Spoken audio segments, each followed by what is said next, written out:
when minorities screamed Black Lives Matter, and activists who were against it responded with All Lives Matter. Now don't get me wrong, both statements are true, but one statement kinda undermines the other. Well, this is a similar case, but the script has flipped on its head. Those same people who were advocates for the All Lives Matter movement are now focused solely on Black murder, but disregard all other murders, which includes white murders, which we should also focus on improving.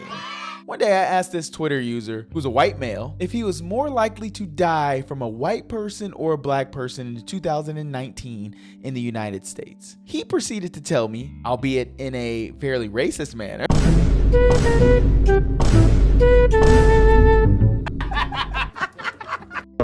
that Black people are more likely to kill him. This is false, and I'll use the data to show you why. Now, I used 2019 data from the FBI and US Census Bureau and compiled it into an Excel sheet. From there, I used further equations to analyze the raw data. First, let's get this out the way. In 2019, there were a total of 6,578 murders in the United States. Black people represented 12% of the population, however, committed 3,218 murders, which reflects 49% of all murders committed in the United States. White people represented 72% of the US population and committed 2,948 murders, which reflected 44% of all murders. Now that's based on the raw data. I don't want to hear anything else about that right now, because that's not what this topic's on. Moving on, we calculate the number of murders per 100,000, which allows us to directly compare murder rates per race by converting them to the same units. This is basically the same thing as per capita, except it's on a larger scale since the numbers are larger. Now the key theme here is to compare numbers, they need to be the same units. So here's the equation I used for that. For white people, the murder rate per 100,000 was 1.78. 88% of those murders were to a white victim, whereas 8% of those murders were to a Black victim. For Black people,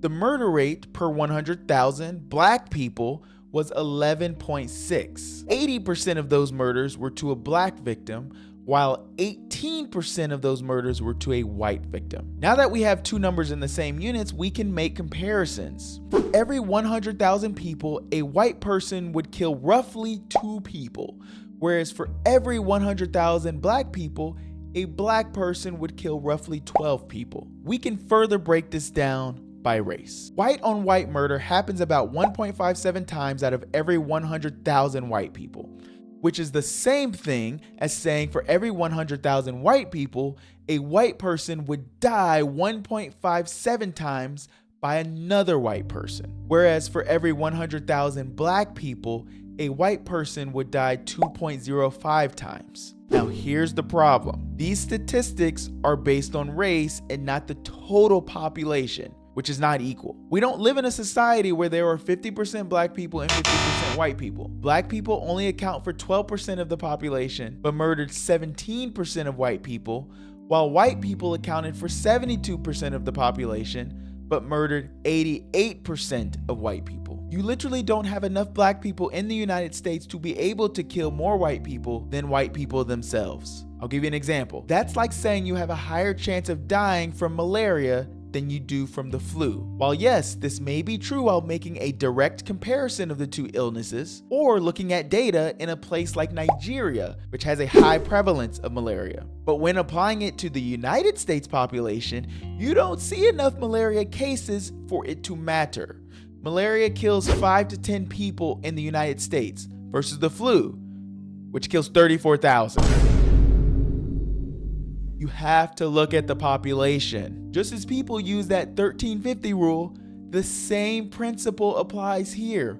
We're measuring absolute event rates based on our current population. The fact of the matter is, white people kill white people at 5 times the rate than Black people kill white people. Assuming the rates of murder by race remained constant, you'd have to have nearly 100 million more Black people, which would account for 55% of the population, in order for white people to make the claim, I have a risk of dying from Black people than white people. According to AI, the US Census determined that there were 65 cities with more than 40% black residents among 342 cities with a population of over 100,000. So in the majority of US cities, a white person is more likely to die from a white person. We have to stop cherry picking what we like and don't like about statistics and start seeing the whole picture. Let me be clear, we need to address the disproportionate rates of murder by black people. That's without question. But guess what? White people murder as well.